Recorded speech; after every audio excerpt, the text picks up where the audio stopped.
Welcome, welcome, welcome. Have you ever painted something in one medium and then decided to paint it in a completely different medium? Well, that's what I've done this week at the request of my patrons on Patreon.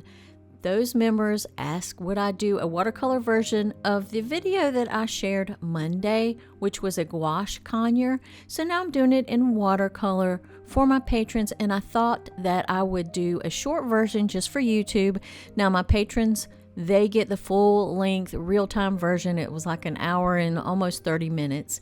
So I didn't know if you would be interested in the process. Now you can, follow along. I'm not going to show every detail because that wouldn't be fair to my patrons, but I did want to share the process with you. If we haven't met, I'm Viv. This is Art with Viv. And the first thing that I did was I mixed up a nice black. I painted in his eye. I left the white of the paper for his highlights of his eye. There's actually a window reflecting in his eye. Now, I did not use tube black. I mixed my own black. Tube black has a tendency to be just a tiny bit flat sometimes, but you can use it. It depends on your preference. It's totally up to you. Then, of course, I mixed up a lighter, sort of a brownish gray color. I painted in the cap, the first layer. I did him in layers. I find that layers are, the best with watercolor. Glazing, going from light to dark. So I'm putting my lightest color down on his little black cap, which is sort of a brownish gray, a warm gray, you might want to say. So I'm getting that down. I'm going to let that dry before I add a lot more. Right above his little beak, there's a really dark shadow. So I went ahead with some really concentrated color that I mixed up and just put that right above his little beak while it was still wet, doing just a little bit of the wet on wet technique, and decided that that was looking so good. I wanted some soft edges, so while it was still wet, I'm just going to drop in some of the darker areas. Of course, I'm still going to come back and glaze over that. I'm going to add a few more layers of midtones in there. I have my really lights and my really darks now, and then the next layer will be my midtones. So I got that in there the way that I liked it. Then I decided to just sort of let that dry. There's not a whole lot to it. Then I came around. I did the sort of area around his eye is white, but for the shadows I went with sort of a blue, sort of a purpley blue. And those were the shadows for that white area around his eye. And I paid careful attention. Whew, my tongue is getting wrapped around my eye teeth and I can't see what I'm saying. But I'm trying to pay close attention to the shapes and the shadows and how light or dark they are, as always. And I got that little area painted in with all the shadows. I left the white of the paper for the white.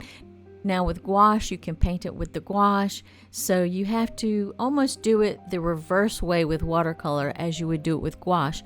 And I'll link that gouache painting up there, the link to the video up in the corner there, and so you can go and see that method. Then I decided to start on the beak. Now this beak, oh boy, this beak is the most complicated part of the whole conure in both the gouache and the watercolor. As you see, I'm trying to get the right colors. There's a nice light warm brown. While it was still wet, I came in there with a darker gray. The side of his beak where the light was shining on it, it looked more blue-gray, so I went in with that. And I was really careful to try to get those correct shapes in there, be mindful of where the highlights and the shadows are, and be mindful not to put two wet colors close together that I did not want to bleed together.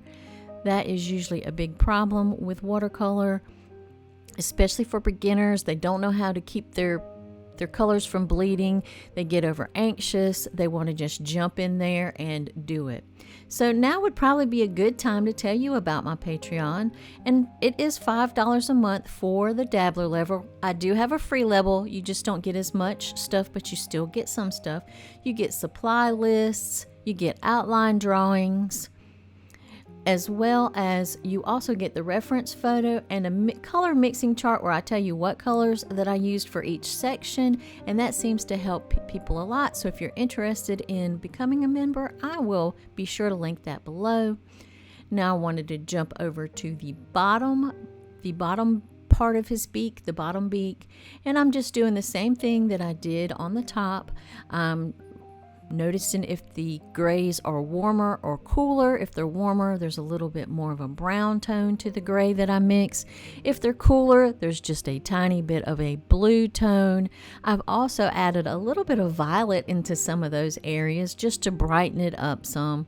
And I'm going to let that dry. Of course, I'm going to add more layers to this. I'm not going to show you the whole thing because, like I said, it was an hour and 23 minutes. But you'll get the idea. I mixed up a nice sort of yellow green and went around the eye, and then I went to sort of a medium green and went around the outer edge, and then he has sort of a darker blue green right on the very edge of that color, those colors of yellows and greens, or yellow greens and mid-tone green. Right on the edge there is some blue green. I did all of that wet and wet to let each one of those edges blend softly into the next edge, so that there wasn't like a really hard line in between each of the colors. I wanted it to stay soft, so I did that wet on wet. And that is a good tip for you if you want soft edges and the colors to actually bleed together and blend together, then you do wet on wet. Now, if you want a hard edge, you let it dry, go straight onto dry paper, let that dry before you add any more paint, and the edge will be hard. Then I skip down to his feathers. He has black markings on his feathers, but it has white fringes around the edges. It's really pretty. He's a really pretty bird. His name is Liam. If you didn't see the one that I did of him in gouache, I'll tell you all about him. The reference photo came from Michael Alcazar. He was nice enough to let me use his own personal photo as my reference photo, so I really appreciate that. He's just an all-around good human. He is a retired NYPD detective. He's also an adjunct professor for, I think it's John Jay College of Criminal Justice in New York City. And he also works on the hostage negotiation team. Or was it hostage? Yes, hostage negotiation team.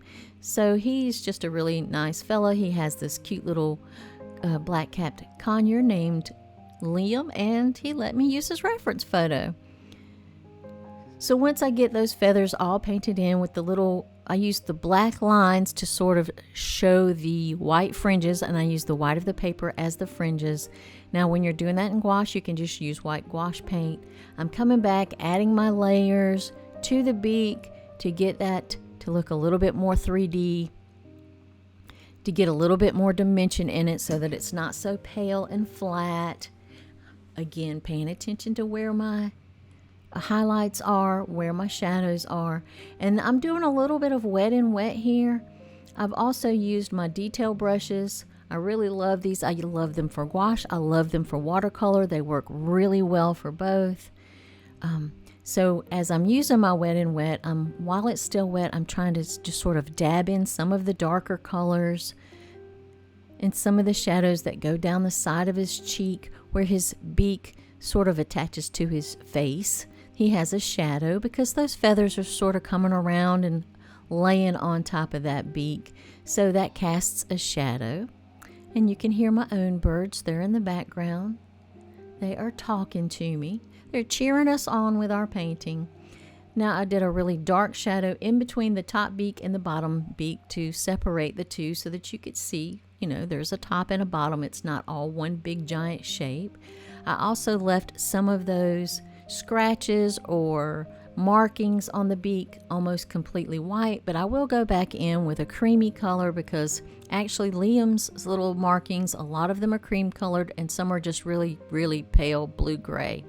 So they're not actually stark white of the paper, and later on I will go ahead and fill those in. Right now I'm just trying to get those shadows in correctly, making sure they blend over, giving it that depth and three-dimensional look. Then I'm just going to come and work on his black cap.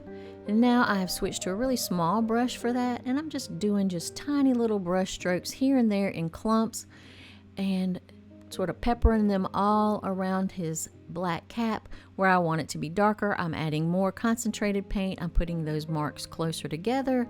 Where I want some of that paler, warmer gray to shine through as a highlight, I'm spreading out the marks so that they do make marks, but they don't completely cover up that highlight. You'll see a little bit of that paper just peeping through. Then I went ahead and I got a darker sort of green, brownish green, and I started making some of the shadows and some of the texture that is across his cheek. I tried to be mindful of the way that his feathers are laying. With any animal, you want to make sure that you are painting it in the direction that either the feathers are laying, the fur is laying, whatever the scales are overlapping, however, whatever you're painting that has something other than smooth skin, you want to really pay attention to the direction that it is laying on the animal and make sure that you paint your strokes in that direction so that it looks a little bit more realistic and it doesn't look like a hot mess. So I'm just adding in some deeper shadows here across his cheek with this sort of brownish green. And I think we're almost finished, and I hope you've enjoyed this. Thank you for watching. Again, I will link my Patreon below if you would like to get all those things and some other goodies that I do weekly for my patrons. Then by all means, we would love to have you. And I will see you soon. Good luck on all your art adventures.